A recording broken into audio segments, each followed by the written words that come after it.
12 ng Pebrero 2018. Sa emergency room ng isang ospital sa Sampaloc, mabilis na isinugod si Lian Navarro. 19 na taong gulang at estudyante sa isang kolehiyo sa Maynila. Siya ay hinang-hina, maputla at nanginginig habang ang bedsheet na nakabalot sa kanya ay halos mapuno ng dugo. Ayon sa triage nurse, ilang araw na raw siyang dinudugo pero ngayon lang dinala. Nang tanungin kung may posibilidad ba ng miscarriage, walang naisagot si Lian. Agad siyang dinala sa ICU kung saan siya binigyan ng paunang lunas. Samantala, sa labas ng emergency room nakatayo si Julian. 23 anyos ang ate ni Lian. Hindi siya mapakali. Isang kapitbahay lang ng boarding house ni Lian ang tumawag sa kanya. Sabi na tagpo ang nakahandusay ang dalagita sa CR ng tinutuluyang bahay. Makalipas ang 2 oras, lumabas ang doktor.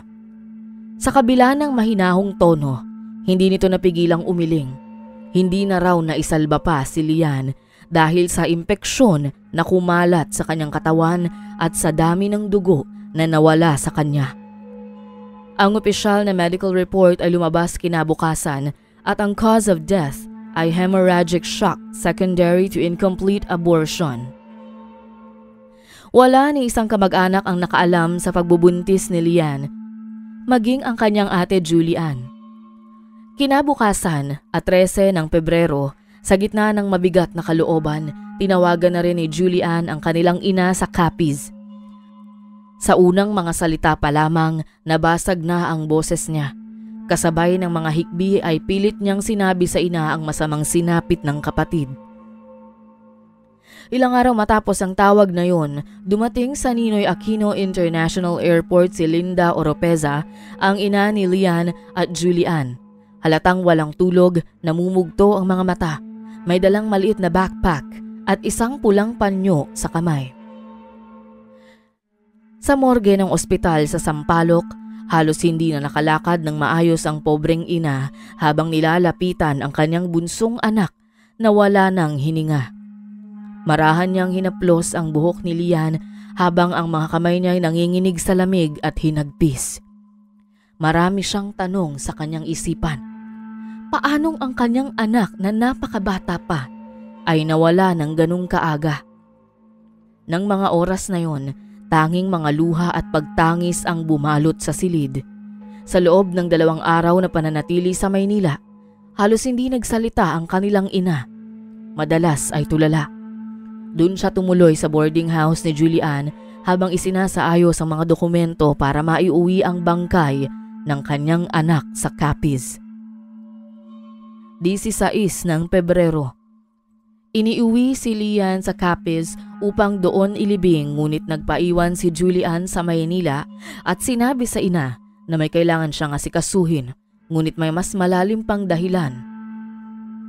Sa pagitan ng tahimik na pagluluksa, may isang bagay na ipinangako si Julian sa sarili. Kailangang magbayad ang sinumang responsable sa sinapit ng kanyang nakababatang kapatid.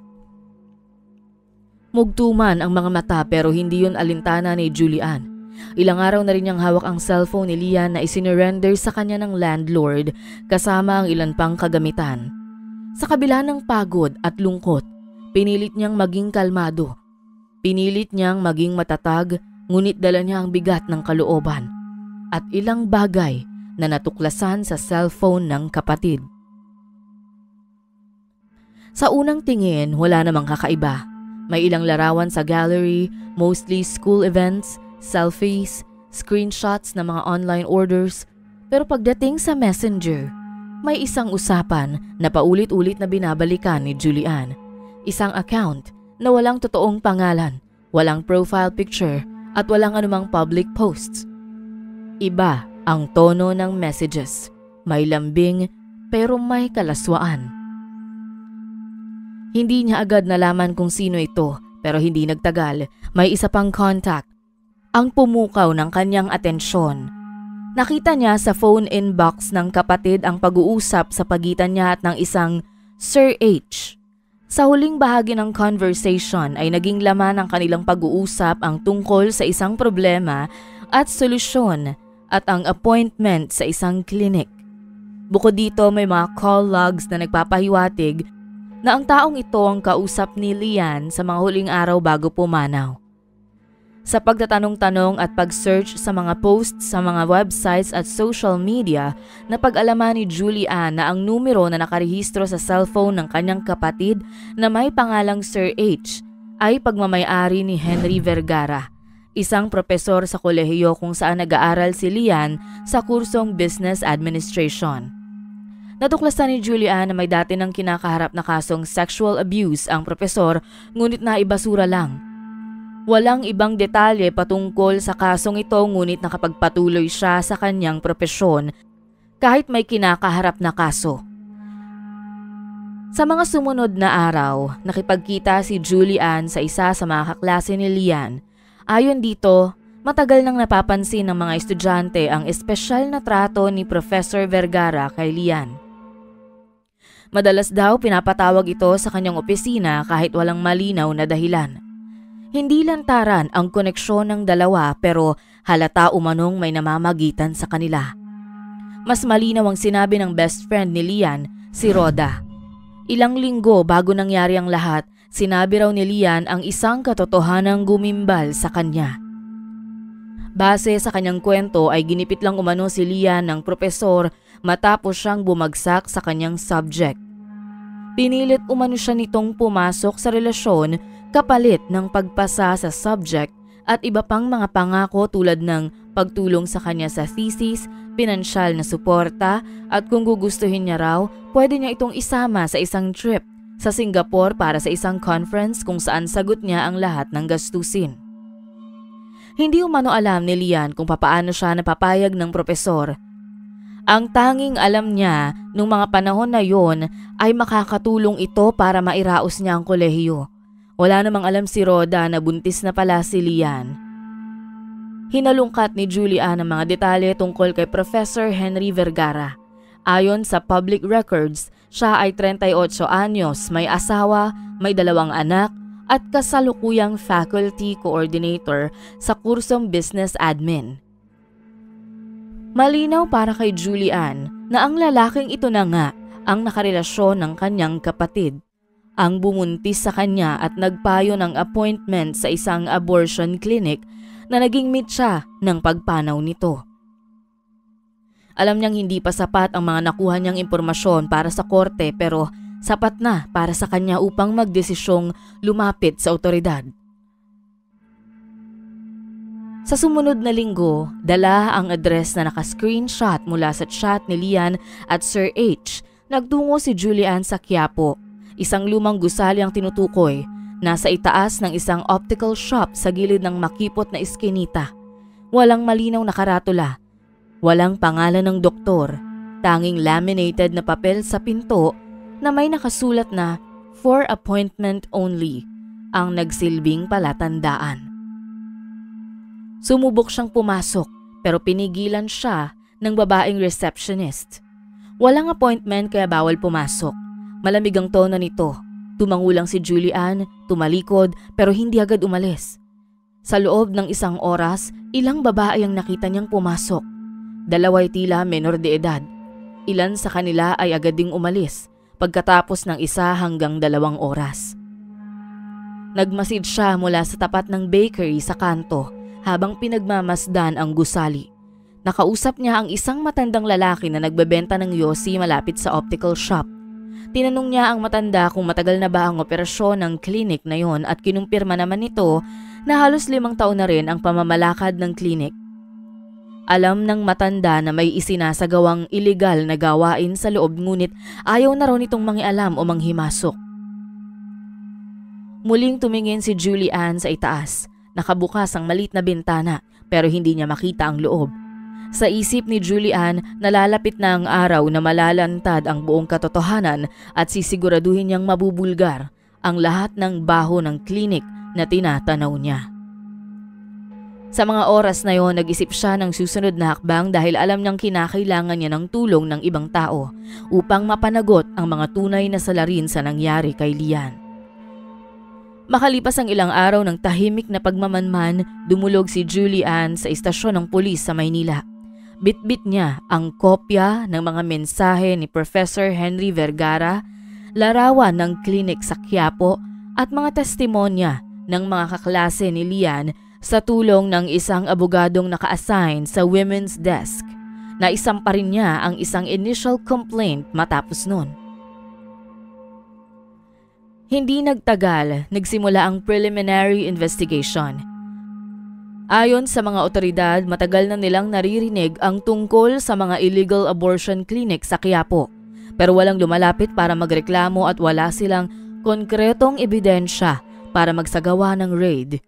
Pero ngayon, may pangalan na, may lugar at may biktima. Habang nakikipag-usap sa pulisya ay nagpresenta si Julian bilang undercover sa operasyon. Naisip niyang magpanggap na buntis na gustong sumailalim sa procedure sa klinika. Gusto niyang personal na makita ang pinagdaanan ng kapatid at mabigyan ng hustisya sa paraang ito. Bagamat nag-alangan ang mga pulis dahil maaaring ikapahamak ito ni Julian, ay wala rin silang nagawa dahil sa pagiging determinado ng dalaga. Sinubukan ni Julian na magpanggap na kliyente at sa pamamagitan ng pakikipag-chat sa isang online platform nakapag-book siya ng appointment sa clinic para isagawa ang abortion. Abril 2018. Mahigit isang buwan matapos ang insidente kay Lian, dumating si Julian sa clinic bandang 2:00 ng hapon. Isang maliit na bag ang dala nito sa loob. Nakakabit ang isang body camera at isinabit sa gilid ng zipper. Nagkunwaring nahihiya, halos hindi makatingin sa receptionist. Sa form na pinasagutan sa kanya, hindi siya nagbigay ng tunay na pangalan. Sa loob ng pasilidad, halos walang ilaw. Amoy gamot at luma ang mga kagamitan. Isang babaeng nasa edad 50 ang lumapit at tinanong siya ng ilang confidential na bagay. Ilang buwan na ang dinadala at kung may iba pang taong nakakaalam ng pagsasailalim niya sa procedure. Ipinakilala niya ang sarili bilang Cecilia Sanchez. Midwife daw na may 20 years of experience. Wala siyang lisensya pero parang eksperto kung magsalita. Hindi pa nagsisimula ang procedure nang mag-text si Julian sa contact niyang pulis. 1 minuto lang ang lumipas bago lumusob ang mga otoridad. Isang sigaw mula sa labas tapos sunod-sunod na yabag sa hagdan. Nahuli si Cecilia habang inihahanda ang tray ng surgical tools na tila paulit-ulit na ginagamit.